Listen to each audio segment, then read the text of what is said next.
Malimayong adlaw, mga ison ko ni Kristo. Karong adlaw na alam ko ipaambit kaninyo ang pulong sa Ginoo nga akong nabasahan diha sa Diary 848. Niingon siya o pagkadako sa mga grasya ang akong ihatag ngadto sa mga kalag nga mangadyi sa chaplet.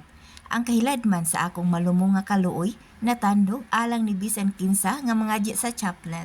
Magampo kita sa chaplet mga isuon atong gamiton ang rosaryuhan sa atong inahan kay nag-ingon atong Ginoo ampo ang akong chaplet gamit ang rosaryuhan sa ako ang inahan.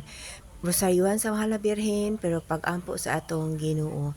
Og kini mga isuon powerful and miraculous kaayo ni nga pag-ampo tungod kay ang Ginoo mismo ang nagtudlo niini. Mga isuon, ang chaplet daghan kay mga saad. Kung magampo kita sa chaplet, makapangayo kita bisan unsa. Ihatagay kini sa atong Ginoo basta naisubay lamang sa iyang kabubuton. Makapahawa kini og yawa, makapahunong kini sa mga katalagman, kapangayo kita niini og healing physically, psychologically or spiritually, humok usab kini sa kasing-kasing nga matiga ug ang pinakanindot nga saad sa Ginoo sa iyang chaplet mao ang kaluwasan sa kalag.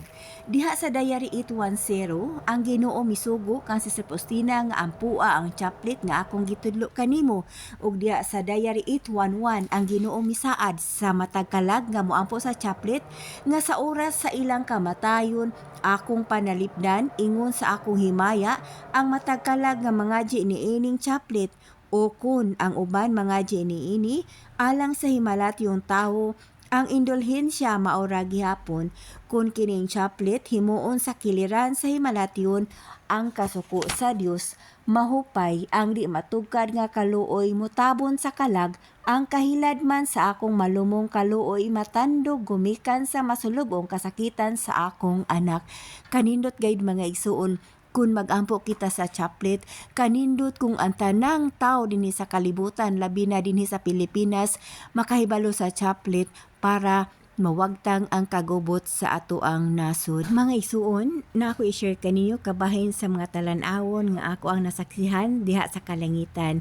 Ug ako usab i-share kaninyo ang kaluoy o gugma nga gihatag sa Ginoo diri kanako sa akong pamilya ug sa tibuok pamilya nako ilabi na sa akong papa nga namatay ni adtong 2024. Sa wala pa namatay ang akong papa mga isuon, nanghupong kini siya og sa pagkahibalo namo nga nanghupong na siya, akong gipangandoy sa akong kasing-kasing o gipangayo sa Ginoo nga makadawat ang among papa sa mga sakramento sa Ginoo nga sama sa hilog o sa Eucharistia. Sa ako ang pagsimba sa simbang gabi, akong gihangyo sa Ginoo nga kung pwede nga iyang andamon akong papa sa pakikita kaniya kun ugaling karon na lang si manahona ang kinabuhi sa akong papa dinhi sa kalibutan.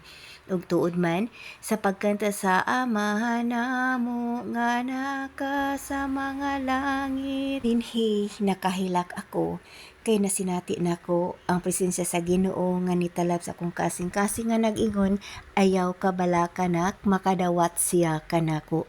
Ug tuod man mga igsuon nakadawat gayud akong papa sa hilog sa December 24, pag December 25, nakakaon siya sa balaang lawas ug dugo sa atong Ginoo.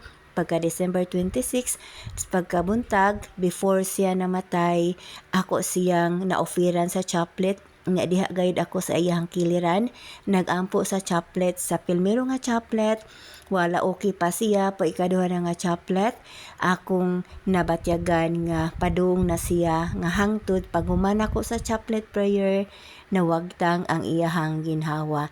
Ug akong gibuhat niini, nagdaig ako sa Ginoo, nagpasalamat sa iyang pagpahulam sa among papa din sa kalibutan, ug diha sa iyahang paglubong, atol sa iyahang paglubong mga igsuon, akong nakuha sa akong video ang panganod sa langit na porma gayod og crucifix nga naa nagbitay ang Ginoo diin ako nihangyo kaniya nga kon pwede iyang andamon na akong papa ug kini nagpamatuod nga ang saad sa Ginoo sa iyang chaplet nga atol sa kamatayon iyang hatagan o kaluoy ang kalag nga nangayo niini.